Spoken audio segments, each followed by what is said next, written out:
que uma entrevista, né, do presidente Jair Bolsonaro ao podcast Flow meio que sacudiu a internet e alvoroçou todo esse pessoal, né? Pelos milhões de visualizações, ou seja, já passou de 12 milhões. Era uma coisa como 600 mil pessoas assistindo ao vivo, um recorde histórico para um podcast com a presença de um político, né? O presidente falou ali por 5 horas, teve de tudo, né?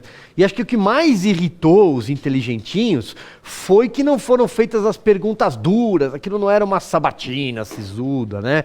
E aí também depois entraram em cena os censores da própria internet para tentar remover conteúdos, bloquear, né? O shadow ban, não é isso, Paulo? Eu acho que foi mais um acontecimento nessa semana que é simbólico de algo maior. Então vocês vejam, o presidente Bolsonaro, em vez de ir a veículos tradicionais de televisão, foi a um podcast. Um podcast, nós aqui numa televisão temos uma bela estrutura, um estúdio bacana, com direção, com múltiplas câmeras, com às vezes mais de uma dezena de pessoas trabalhando dentro de um programa, certamente mais de uma dezena de pessoas trabalhando dentro de um programa, uma baita estrutura. Um podcast, o que é um podcast, né? Muito inspirado nos modelos americanos, o Joe Rogan aqui é o de maior sucesso nos Estados Unidos. Um podcast são 2 sujeitos sentados, às vezes tem uma luz, uma ou 2 câmeras, mas uma coisa muito mais simples. Lembra a ideia tradicional do rádio, um microfone e nada mais do que isso, e as ideias. E esse podcast conseguiu ter uma audiência que hoje é muito difícil para uma rede de televisão. E eu digo por quê. O Igor, que é o entrevistador do Flow Podcast, ele representa uma pessoa média, desligada na política, ele é bastante ignorante sobre os assuntos de política, mas ele age de uma forma que o jornalismo perdeu. Ele age com sinceridade. As perguntas que ele fez para o presidente Bolsonaro, que a imprensa gostaria que fossem perguntas duras, todas as perguntas foram feitas, mas elas foram feitas de maneira sincera, de maneira honesta, de maneira de alguém que faz uma pergunta querendo saber a resposta. E isso se tornou muito raro dentro do jornalismo, porque hoje quando você assiste uma entrevista, e eu procuro agir da forma que eu estou pregando aqui, mas hoje, de um modo geral, quando você assiste uma entrevista, está todo mundo querendo, já com uma história escrita, querendo um jeito de fazer uma pegadinha com o entrevistado. O jornalista já senta com a matéria escrita e ele quer o lead, ele quer ali a fala, ele quer alguma coisa para rechear a tese e a narrativa que ele já construiu. E o Flow não foi desse jeito. O Flow foi... Todos os temas foram abordados, de rachadinha até os feitos do governo, todos foram abordados, Moro, tudo que era possivelmente nocivo para o presidente. Não teve assunto proibido. O presidente esteve lá e se dispôs a passar 5 horas e meia. A audiência foi gigantesca, apesar do YouTube, que, segundo o próprio Igor, escondeu o vídeo, o que mostra a importância das pessoas que estão nos assistindo curtirem o nosso vídeo, tentarem fazer com que ele tenha mais relevância, porque o YouTube esconde vídeo que não interessa para a narrativa de esquerda. Isso é um fato, isso não é mais uma ilação e uma suposição.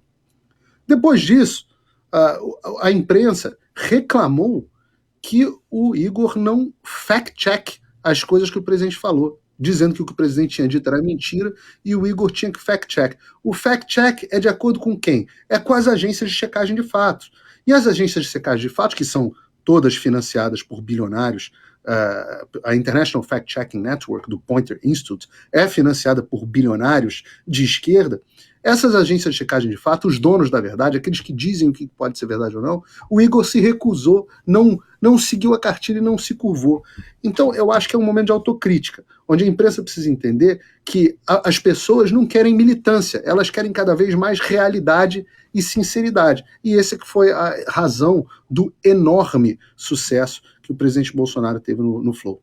E aí vem aquela gritaria, né? As queixas, mas ele parecia o tio do churrasco. E daí? Qual que é o problema? Ele estava à vontade, ele estava respondendo, falou sobre tudo, sincero, usou a linguagem que é a linguagem dele, ou seja, não teve maquiagem, não teve João Santana, Duda Mendonça, marqueteiro, não teve nada disso. Era o presidente ali, como ele é. E se apresentando para um público essencialmente jovem.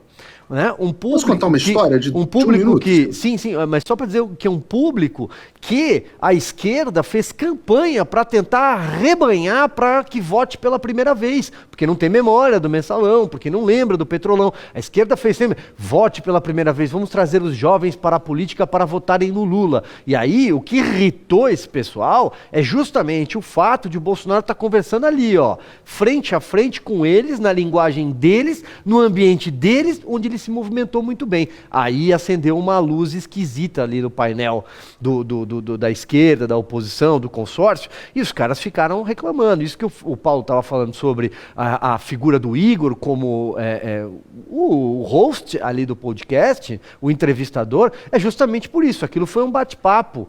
Aquilo ali não era um interrogatório.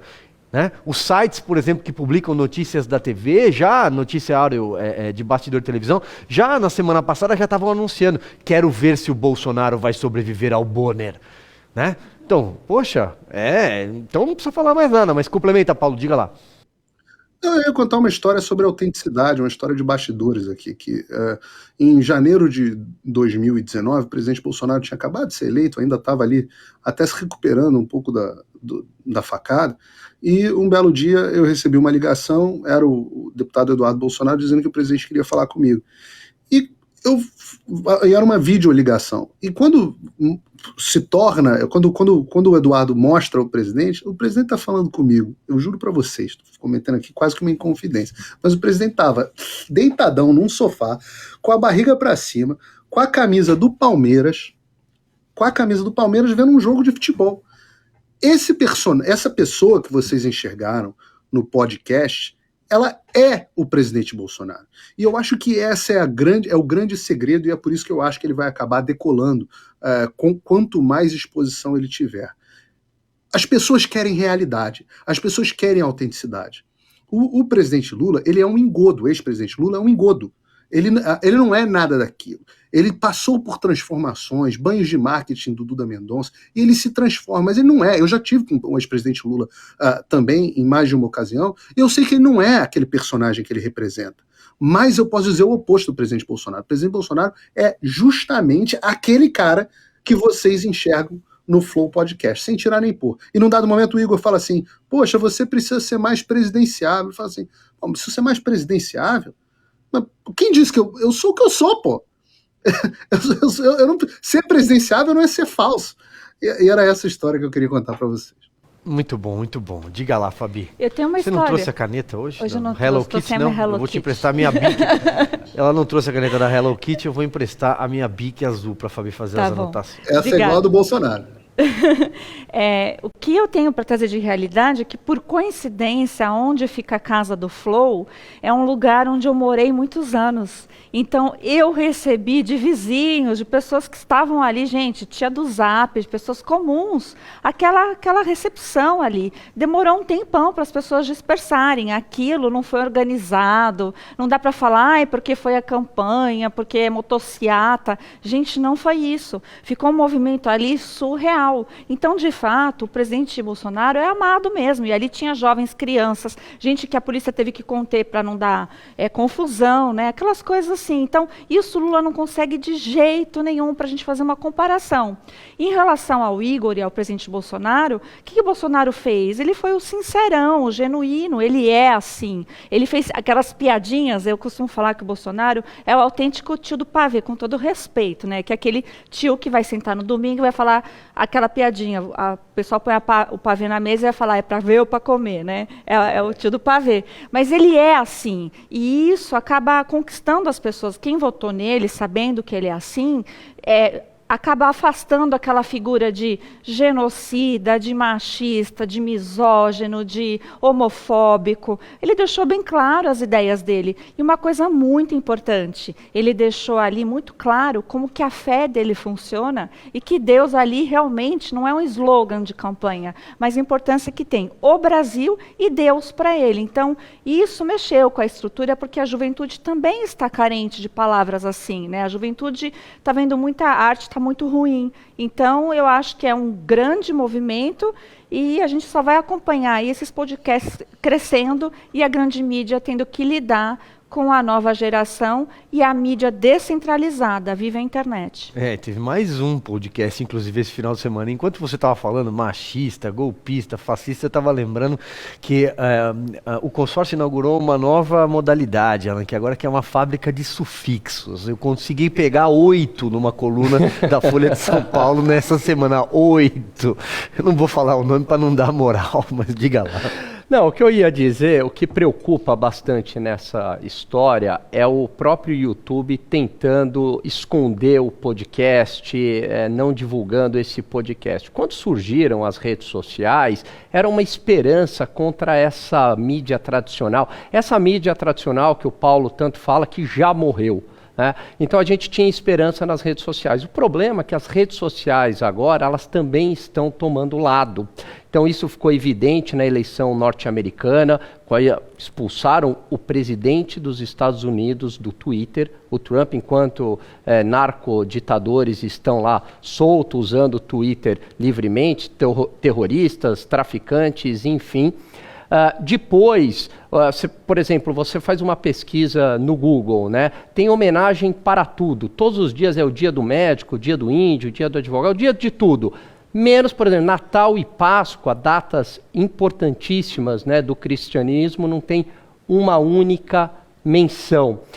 Desmonetização de canais sempre é a desmonetização de canais conservadores. Se você for de esquerda, você pode ter o seu canal no YouTube, falar o que você quiser, né? Você pode escrever artigos em jornais desejando a morte do presidente, chamando ele de genocida. Pode acontecer, pode falar tudo, você tem a licença poética para tudo. Agora, quando é conservador, se você for contra o aborto, se você questionar uma urna, se você questionar o lockdown, efeito colateral de vacina, o que quer que seja, uma hipótese que você levanta, pronto, você já tem o seu canal ali desmonetizado. Então é muito preocupante esse lado que as redes sociais elas estão tomando. A gente já vive num estado de censura. Veja que querem como que é como se eu chegasse aqui para você, Silvio, e falar, não, Silvio, você tem que agir assim, você tem que fazer essa pergunta. Então, querem agora chegar lá para o Igor e falar como que ele deve agir no podcast, o que ele deveria fazer. Quer dizer, um absurdo, né? E dizer o que é verdade e o que não é. É o Ministério da Verdade que estão instaurando aí nessa democracia doente que é a democracia brasileira.